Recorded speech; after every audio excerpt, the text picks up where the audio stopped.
The Journey of Growth, a story to inspire reflection. When we're children, a single piece of candy can light up our world with joy. But as we grow older, even though that candy remains sweet on our tongues, we begin to taste the bittersweet and sometimes harsh flavors of life. As kids, we cry one moment and laugh the next. As adults, we laugh to hide the tears we shed later.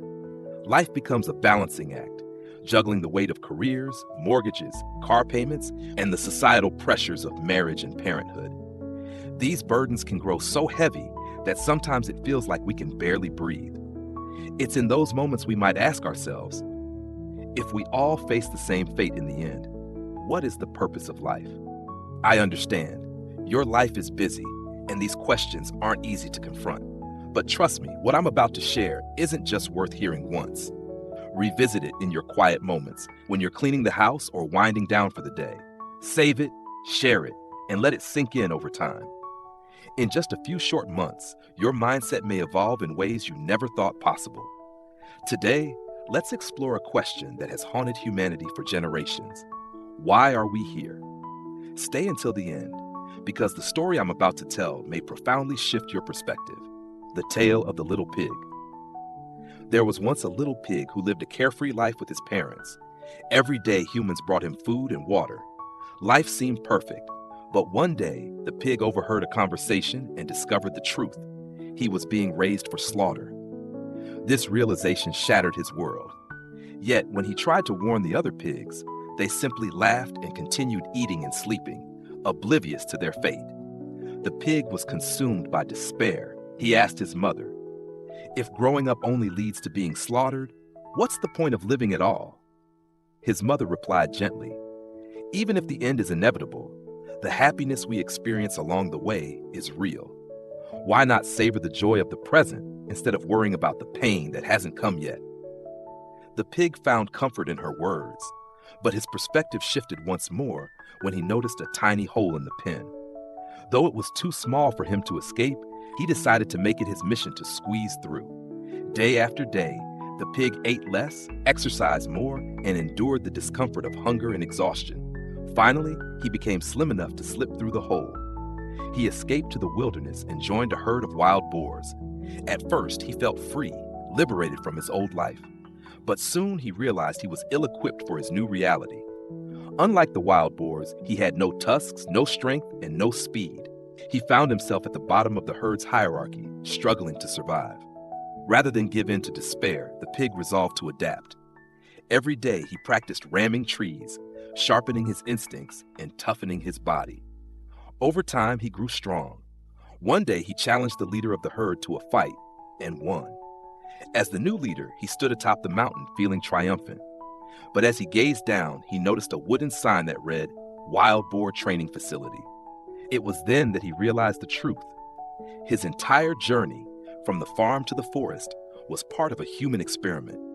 They were raising domestic pigs and transforming them into wild boars to sell at a higher price. By the time he understood this, the pig had grown old. Weary and wise, he returned to the younger pigs in the herd and said, "Enjoy each day. The journey of growing up is not just about learning, it's about understanding."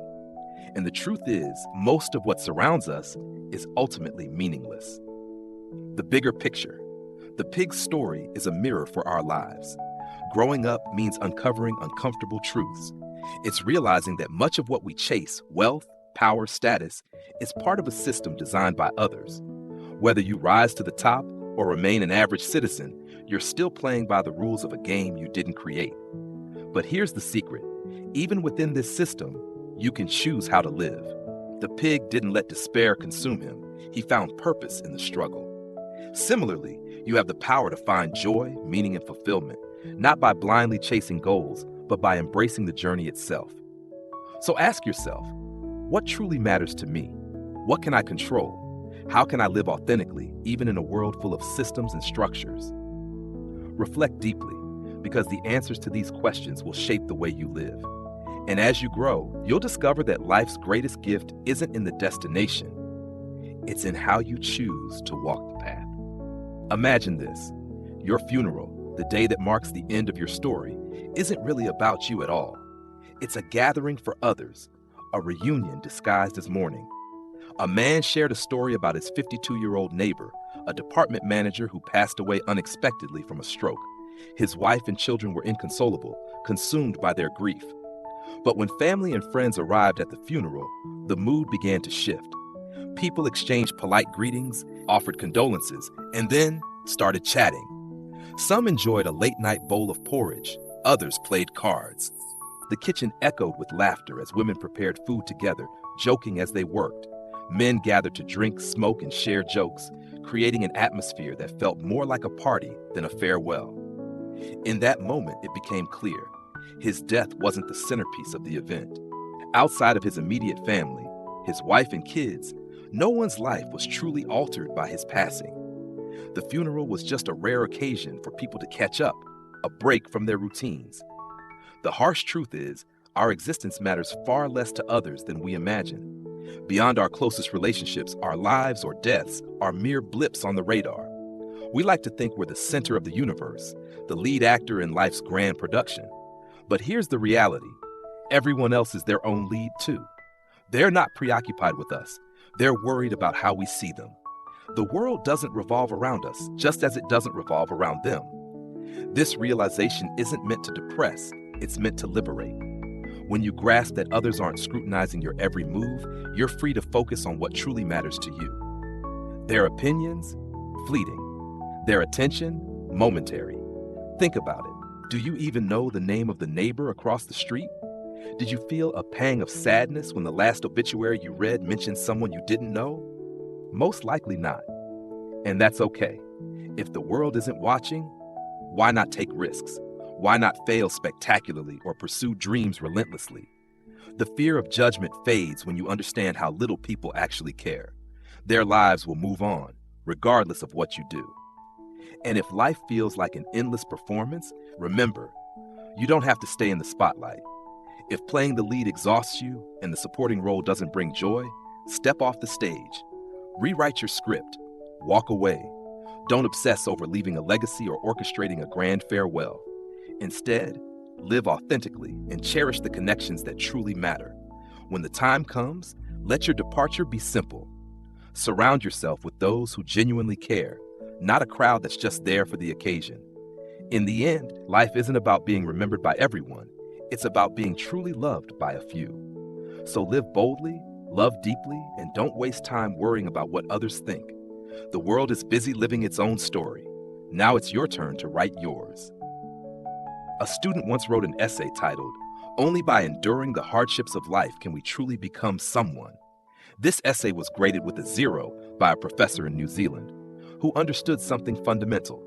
If enduring hardship made you superior, then the richest being in the world would likely be a fire. The previous generation dug a deep hole for the youth, teaching them that only by enduring immense struggles could they have a future. But once you step into the world, you realize something. The moment you grit your teeth and start enduring hardships, you'll be buried under a mountain of them. Money will go to those who don't lack it. Love will belong to those who aren't missing it. And hardship, that's left for those who are experts at enduring it.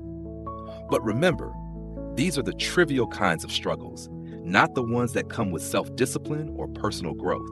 The youth of today are no longer blindly accepting unnecessary suffering. Recently, I came across a post online that said, if you feel tired, go to the market at 4 a.m. or visit the emergency room.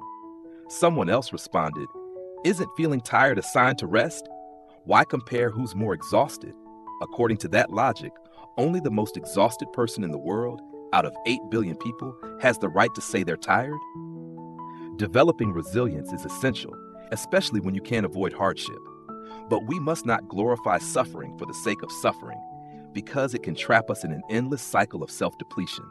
Success depends on many factors, but never be blind or deliberately endure unnecessary struggles. A positive, optimistic attitude is the best approach to life. Don't suffer just to suffer. Society often tells us, first endure hardship, then enjoy success. First work hard, then enjoy the rewards. But if life is short, we may end up suffering forever. The author Higashino Keigo once wrote, "Trying too hard will exhaust you. We are not here to endure suffering, so don't bottle everything inside.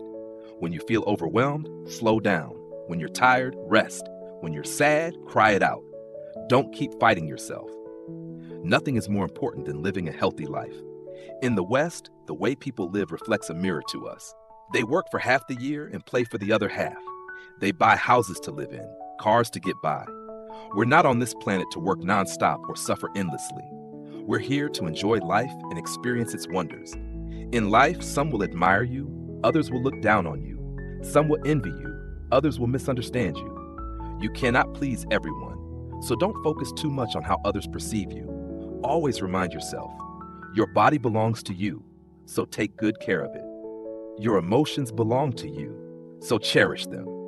Don't make things harder for yourself over people and situations that don't matter. Remember, the most important thing is to live in a way that nourishes both your body and soul. There was once a small fish swimming through a magical forest, eager to discover something called the ocean. It swam up to an older fish and said, "I'm looking for the ocean." The older fish, puzzled, replied, "The ocean? You're in it right now."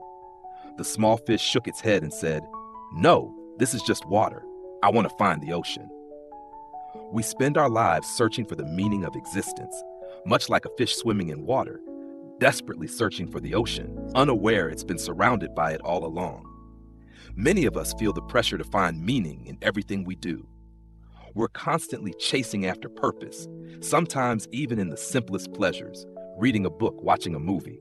We feel compelled to write a review, to somehow quantify our enjoyment, as though the mere act of enjoyment isn't enough.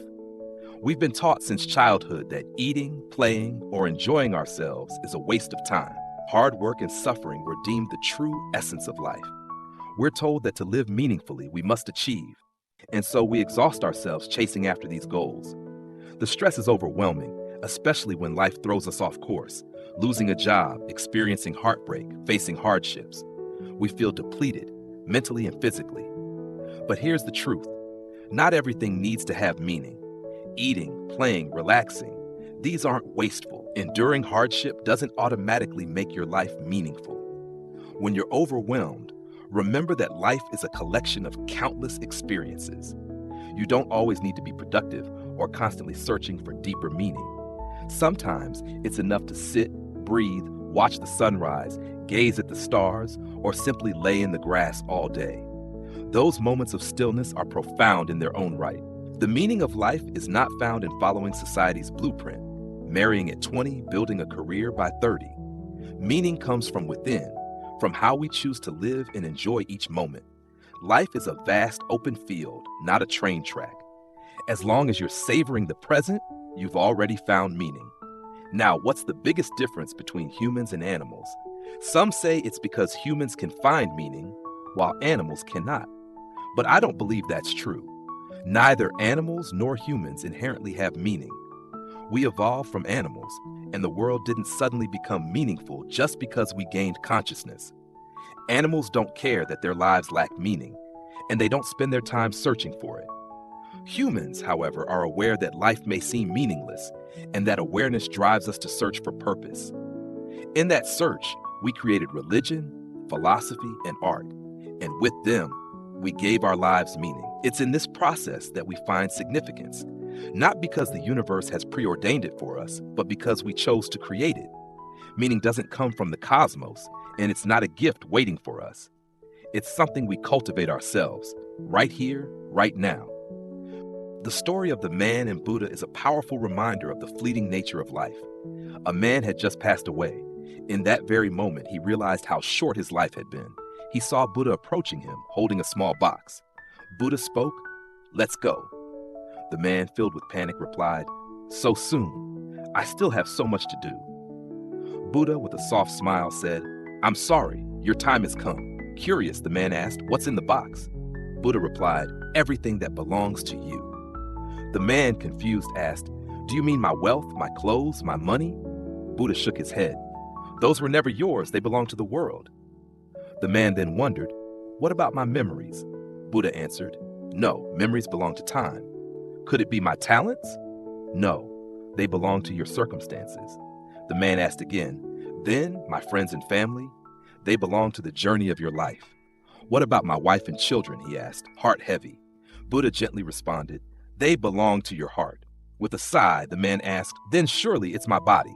"No," Buddha replied, "your body belongs to the dust." Finally, the man, desperate, asked, "Is it my soul?"